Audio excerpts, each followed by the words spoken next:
Crossing the Red Sea, faith in the impossible. Some moments in life look completely impossible. There is no road forward, no plan left, and no human solution. You pray, but nothing seems to move. You believe, but fear still whispers. You wait, but the situation grows worse. The story of the Red Sea is not just about water opening. It is about faith standing when escape is gone. Israel had finally been freed from slavery after 400 painful years. God had broken Pharaoh's pride with mighty signs and wonders. Hope was alive again. But suddenly, freedom turned into terror. Behind them came the strongest army on earth. Before them stood a deep sea. To the left and right, dry wilderness. No weapon, no strategy, no chance. It was the moment where faith must decide. Will we trust God only when we understand, or even when we cannot? In this powerful story, we will walk step by step with Moses and the Israelites to see how God teaches his people, and us, that the greatest miracles happen when obedience walks into the impossible. Because sometimes, God does not remove the sea. He makes a way through it. For many generations, the children of Israel cried under the weight of slavery in Egypt. They made bricks without rest. Their backs carried burdens, and their hearts carried sorrow. Yet God had not forgotten his promise to Abraham, Isaac, and Jacob.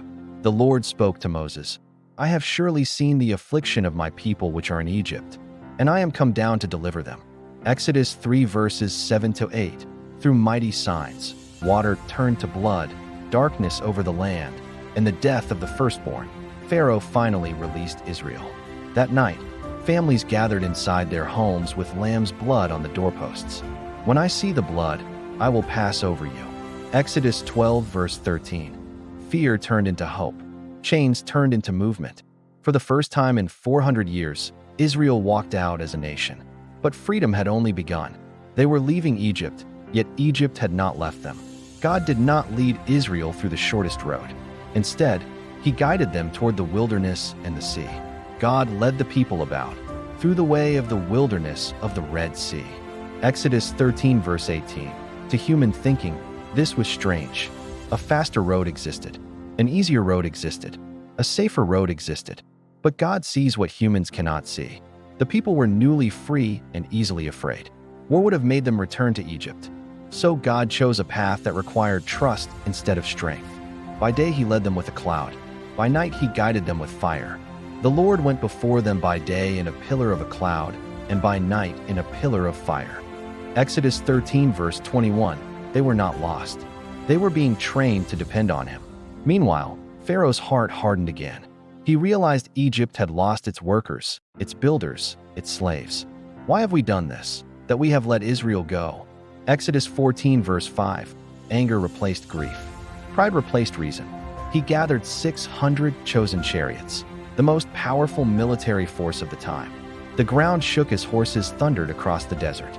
Israel did not know it yet, but their first test of faith was coming. Soon the people saw dust rising behind them. The army was coming. Before them stretched the Red Sea, wide and deep. They panicked, because there were no graves in Egypt. Hast thou taken us away to die in the wilderness? Exodus 14 verse 11. Fear erased memory. They forgot the plagues. They forgot the Passover. They forgot the power of God. Many times faith disappears when pressure appears. When the miracle is fresh, belief is strong. But when danger returns, the heart trembles again. They saw the sea and saw death. But God saw the sea and saw a pathway. Moses stood before the frightened nation. He had no weapon, no boat, no visible solution. Yet he said, "Fear ye not, stand still, and see the salvation of the Lord." Exodus 14 verse 13. Faith does not deny danger. Faith declares God greater than danger. Then he added, "The Lord shall fight for you, and ye shall hold your peace." Exodus 14 verse 14. The battle was never theirs. It never is. Instead of removing the sea, God spoke something surprising. "Speak unto the children of Israel, that they go forward." Exodus 14 verse 15. Forward? Into water? Sometimes obedience looks unreasonable.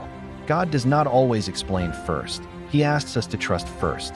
Then he told Moses, "Lift thou up thy rod, and stretch out thine hand over the sea, and divide it." Exodus 14 verse 16. The miracle would begin with obedience. Moses raised his staff. Nothing happened immediately. Then God sent a powerful east wind. The Lord caused the sea to go back by a strong east wind all that night. Exodus 14 verse 21. All night long, the water moved. Faith often requires waiting while God works unseen. The people watched. Slowly, a path appeared, dry ground where waves once lived. Walls of water stood on both sides. The impossible had opened. Step by step, families entered the sea. Children held their parents' hands. Elders walked slowly. The sound of wind filled the air. The children of Israel went into the midst of the sea upon the dry ground. Exodus 14 verse 22. They were not swimming. They were walking. Faith had turned danger into road. Each step was a decision. Trust God or run back to fear. Pharaoh's army chased them into the path. The Egyptians pursued and went in after them to the midst of the sea.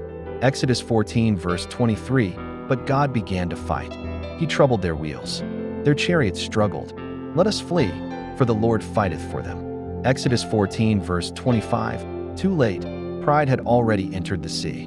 When Israel reached the other side, God spoke again. Stretch out thine hand over the sea. Exodus 14 verse 26. Moses obeyed. The walls collapsed. The sea returned to his strength, and the Lord overthrew the Egyptians.